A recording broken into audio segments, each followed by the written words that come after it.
Telugu Desam party సభ్యత్వాలు కోటికి reach అయ్యాయి. మరి శ్రీ స్వర్గీయ నందమూరి తారక రామారావు గారి ఆధ్వర్యంలో ₹1 మొదలైన ఈ సభ్యత్వాలు నేటికి ₹100 కోటి మందికి రీచ్ అవ్వడం ఎలా సాధ్యమైంది? దీనిపైన మీ అభిప్రాయం ఏంటి సార్? ఒకటి, తెలుగుదేశం పార్టీ సభ్యత్వ కార్యక్రమం అనేది ఒక యుద్ధ ప్రాతిపాదికన ఈసారి జరగడం జరిగింది. ఆనాడు ఎన్టీ రామారావు గారు తెలుగుదేశం పార్టీ స్థాపించిన నాటి నుండి ₹1తో మొదలైన సభ్యత్వం ఈ నేడు ₹100 వరకు రావడం జరిగింది. ఆనాడు ఒకరితో మొదలైన సభ్యత్వం నేడు కోటి మంది వరకు రీచ్ అవ్వడం జరిగింది. మనం చూసినట్లయితే ఈరోజు తెలుగుదేశం పార్టీ సభ్యత్వం చరిత్రలో ఎన్నడూ లేని విధంగా, ఏ ప్రాంతీయ పార్టీకి దక్కని విధంగా ఈరోజు తెలుగుదేశం పార్టీకి 1 కోటి మంది సభ్యత్వాలు ఈరోజు రావడం జరిగింది. ఇది నిజంగా ఒక చరిత్ర. ఎందుకంటే గతంలో ఏ పార్టీ అయినా సభ్యత్వం అంటే ఏంది, నాకు మిషిరికాయలు ఇస్తే సభ్యత్వం అయిపోయింది అనే టైపులో ఉంటాయి. కానీ తెలుగుదేశం పార్టీలో అలా కాదు. జనాలు మెచ్చి నచ్చి వాళ్ళు ఒక ₹100 వాళ్ళ జోబీలో నుంచి తీసిచ్చి స్వచ్ఛందంగా తీసుకునే సభ్యత్వం తెలుగుదేశం పార్టీ సభ్యత్వం. అలాంటి సభ్యత్వం ఈసారి నారా లోకేష్ గారి యొక్క ఆధ్వర్యంలో కోటి మందికి రీచ్ అవ్వడం జరిగింది. అక్టోబర్ 26 మొదలైన ఈ సభ్యత్వ కార్యక్రమం అనేది ఒక యుద్ధ ప్రాతిపాదికన. ఏ విధంగా అంటే ఇప్పుడు టెక్నాలజీ వస్తే టెక్నాలజీని వణికిపుచ్చుకోవడంలో తెలుగుదేశం పార్టీ ఎప్పుడు ముందుంటుంది. గతంలో 2014 నుంచి ఈ ఆన్లైన్ మెంబర్షిప్ అనేది మొదలు పెట్టడం జరిగింది. ఆనాటి నుంచి నేటి వరకు 40 లక్షలు, 50 లక్షలు, 60 లక్షలు, 70 లక్షలు ఆ విధంగా రీచ్ అయ్యేది. కానీ ఈసారి ఏంటంటే 2024లో తెలుగుదేశం పార్టీకి ఆంధ్రప్రదేశ్ రాష్ట్ర ప్రజలు అఖండ విజయం అందించడం జరిగింది. ఆ అఖండ విజయానికి తగ్గట్టుగానే ఈసారి సభ్యత్వంలో కూడా కోటి మంది స్వచ్ఛందంగా ఈసారి సభ్యత్వం చేసుకోవడం జరిగింది. దీంట్లో 50,000కు పైగా సభ్యత్వం తీసుకున్న నియోజకవర్గాలు 100కు పైగా ఉన్నాయి. దాదాపు 1,00,000 సభ్యత్వాలు తీసుకున్న 11 నియోజకవర్గాలు ఉన్నాయి. అంటే ఒక నియోజకవర్గానికి ఉండే ఓటర్లే 2 లక్షల మంది, 2 లక్షల మంది, 1,80,000 ఆ నియోజకవర్గ ప్రాతిపాదికన బట్టి. అలాంటిది 1,00,000 మంది సభ్యత్వం తీసుకున్నారంటే 1,00,000 మందికి పైగా.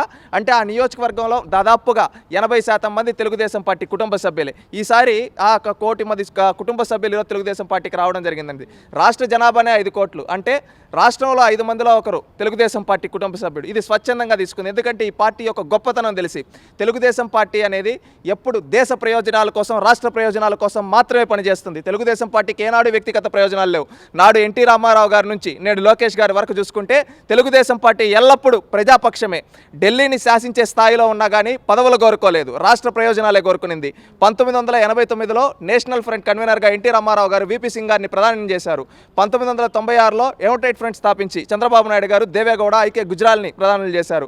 అదేవిధంగా 1998 కావచ్చు, 99 కావచ్చు, నేడు 2024 కావచ్చు, భారతీయ జనతా పార్టీకి తెలుగుదేశం పార్టీ మద్దతుతో కేంద్రంలో ప్రభుత్వం నిలబడింది. కానీ ఏనాడు కానీ పదవులు ఇంకేదో కోరుకోలేదు. ఏ రోజైనా కానీ మా రాష్ట్రానికి మంచి జరగాలి, మా ప్రజలకు మంచి జరగాలని ఆనాడు చంద్రబాబు నాయుడు గారు నుంచి ఎన్టీ రామారావు గారు కావచ్చు, ప్రతి ఒక్కరు ఇదే విధంగా పనిచేస్తుంది. ఇది చూసి ప్రతి ఒక్కరు యువత, ముఖ్యంగా యువత, అదేవిధంగా మహిళలు, ప్రతి ఒక్కరు ఇలాంటి పార్టీలో మనం సభ్యత్వం తీసుకోవాలి, స్వచ్ఛందంగా సభ్యత్వం తీసుకోవాలని ఈరోజు సభ్యత్వం తీసుకోవడం జరిగింది. ముఖ్యంగా మహిళలు ఎందుకు సభ్యత్వం తీసుకున్నా అంటే ఈరోజు మనం చూస్తే మహిళలకు ఆస్తిలో సమాన హక్కు కల్పించింది తెలుగుదేశం పార్టీ. అదేవిధంగా తొలి మహిళా విశ్వవిద్యాలయాన్ని స్థాపించింది తెలుగుదేశం పార్టీ. మహిళా కమిషన్ ఏర్పాటు చేసింది తెలుగుదేశం పార్టీ. అదేవిధంగా మహిళలకు ఉద్యోగాల్లో రిజర్వేషన్ కల్పించింది తెలుగుదేశం పార్టీ. అందుకని ప్రతి మహిళలకు రక్షణ ఉండాలన్నా, మహిళలు అభివృద్ధి చెందాలన్నా అది తెలుగుదేశం పార్టీతో మాత్రమే సాధ్యం అని చెప్పి ఈరోజు మహిళలందరూ తెలుగుదేశం పార్టీలో సభ్యత్వం తీసుకోవడం జరిగింది. అదేవిధంగా యువత, ఎందుకంటే లోకేష్ గారి యువగలం పాదయాత్రతో రాష్ట్రం అంతా ఒక సుడిగాలి పర్యటన చేసి యువత మొత్తాన్ని తెలుగుదేశం వైపు తీసుకొని రావడం జరిగింది. ఎందుకంటే గతంలో ఉన్న నాయకులు ఈ యువతని మెప్పించి మోసం చేస్తే ఈరోజు యువతకి నేను ఒక అండగా ఉంటా, ఒక భరోసాగా ఉంటా అని చెప్పి లోకేష్ గారు యువతనంతా తెలుగుదేశం పార్టీలకు ఈరోజు లోకేష్ గారి యొక్క నాయకత్వంలో, యువ నాయకత్వంతో కొత్తగా కోటి సభ్యత్వాలు అనేది అవ్వడం జరిగింది. ఇది గర్వించదగ్గ విషయం. ఎన్టీ రామారావు గారి ఆశయాల కోసం నేడు లోకేష్ గారి యొక్క ఆధ్వర్యంలో కోటి మంది సభ్యత్వం జరగడం అనేది పార్టీ చరిత్రలో ఒక రికార్డు. ఇది తొలిసారి కోటి మంది మెంబర్షిప్. రేపు భవిష్యత్తులో ఇది ఇంకా డబుల్ డిజిట్ అవుతుంది, ట్రిపుల్ డిజిట్ అవుతుందని మేము భావిస్తూ ఉన్నాం. ఎందుకంటే ఇది ఎన్టీ రామారావు గారు జయంతి 100 సంవత్సరాలు అయింది. అదేవిధంగా ఆయన చనిపోయి ఇప్పటికి 29 సంవత్సరాలు అవుతుంది. ఆయన సినీ వజ్రోత్సవాలు 75 సంవత్సరాలు జరుగుతుంది. ఈ సందర్భంలో జరిగిన సభ్యత్వ కార్యక్రమంలో కోటి మంది చేరడం అనేది ఇది లోకేష్ గారి యొక్క పటిమని మనం మెచ్చుకోవాలి. ఎందుకంటే ఆయన నిరంతరం ఈ సభ్యత్వం గురించి ప్రతిరోజు రివ్యూ చేస్తూ ఎక్కడెక్కడ ఏ నియోజకవర్గంలో ఎంత వచ్చింది, మన సభ్యత్వం యొక్క గొప్పతనాన్ని ప్రజలకి చాటండి అని చెప్తూ లోకేష్ గారు చాటి చెప్తూ ఈరోజు మెంబర్షిప్ చేయించడం జరిగింది. ముఖ్యంగా ఈరోజు కోటి మంది రావడం అంటే అది కూడా ఏదో నాయకులు వెళ్ళి తీసుకోండి అని చెప్పడం కాదు. స్వచ్ఛందంగా వాళ్ళ వాట్సాప్లో వాళ్ళ ఫోన్లో వాళ్ళే లింక్ క్లిక్ చేసుకొని సభ్యత్వం తీసుకున్నారు. ఇంత స్వచ్ఛందంగా సభ్యత్వం తీసుకున్నారంటే మనం ఒకటి ఆలోచించాలి. ఏ నాయకుడైనా కార్యకర్తలకు ఒక భరోసా ఇస్తే ఆ భరోసాని మెచ్చి సభ్యత్వం తీసుకుంటారు. ఈరోజు 1 కోటి మంది సభ్యత్వం అవడం లోకేష్ గారి పాత్ర గతంలో 5 ఏళ్ళు ఆయన పడ్డ కష్టానికి ఈరోజు ప్రతిఫలం అని చెప్పుకోవాలి. ఎందుకంటే గతంలో ఆంధ్రప్రదేశ్ రాష్ట్రంలో ఒక రాక్షసుడు ఉండేవాడు.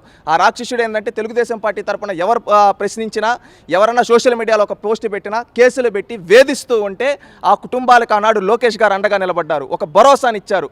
ఎవరన్నా కార్యకర్తను అరెస్ట్ చేస్తే లోకేష్ గారికి మెసేజ్ చేస్తే లోకేష్ గారు 24 అవర్స్లో వాళ్ళని బయటికి తీసుకొని రావడం కావచ్చు, నిరంతరం పర్యవేక్షణలో వాళ్ళ టీముని పెట్టి ఫాలో అప్ పెట్టి వాళ్ళు ఎక్కడున్నారు, ఏంటి ఆ కేసు ఇష్యూ ఏంటి, నేనున్నా అండగున్నా, ముందు తెలుగుదేశం పార్టీ కార్యకర్తలను టచ్ చేయాలంటే లోకేష్ని టచ్ చేయాలని చెప్పి ఆ విధంగా ఆయన ఆ రోజు పోరాటం జరిగింది. అది చూసి కార్యకర్తలు మెచ్చి ఈ పార్టీలో కార్యకర్తగా ఉండాలి, ఇలాంటి పార్టీలో కార్యకర్తగా ఉంటే మాకు ఒక నాయకుడు భరోసా ఇస్తాడు, ఆ నాయకుడు లోకేష్, అందుకని లోకేష్ గారి నాయకత్వం మేము సభ్యత్వం తీసుకుంటామని చెప్పి ఈరోజు 1 కోటి మంది సభ్యత్వాలను రావడం జరిగింది. ఇది ఒక చరిత్ర.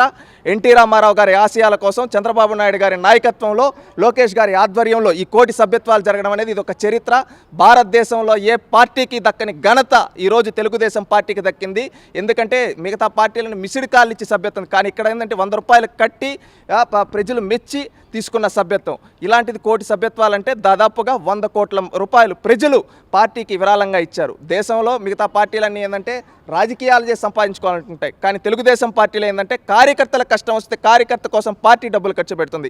ఆ విధంగా గతంలో కార్యకర్తల కోసం 103 కోట్లకు పైగా ఇన్సూరెన్స్లు కావచ్చు, కార్యకర్తల బిడ్డల చదువుల కోసం కావచ్చు, కార్యకర్తల సంక్షేమం కోసం కావచ్చు, కార్యకర్తలకి ఆర్థిక అవసరాల కోసం కావచ్చు తెలుగుదేశం పార్టీ ఇచ్చింది. అది చూసి మెచ్చి ఈరోజు 1 కోటి మంది సభ్యత్వం తీసుకోవడం జరిగింది. ఇది నిజంగా ఒక గణనీయమైన చరిత్ర. ఇది ఈ 2 తెలుగు రాష్ట్రాలలో ఏ పార్టీకి దక్కని చరిత్ర తొలిసారి తెలుగుదేశం పార్టీకి దక్కింది. ఇది నిజంగా ఒక తెలుగుదేశం అభిమానం గర్విస్తున్నాం. ఇలాగ పార్టీ మరింత బలోపేతమై ఇంకా భవిష్యత్తులో కూడా ఉన్నత శిఖరాలకి లోకేష్ గారి నాయకత్వంలో ముందుకెళ్లాలని కోరుకుంటూ ఉన్నాం. ఖచ్చితంగా ఇది ఎన్టీ రామారావు గారికి ఘన నివాళిగా మేము భావిస్తూ ఉన్నాం.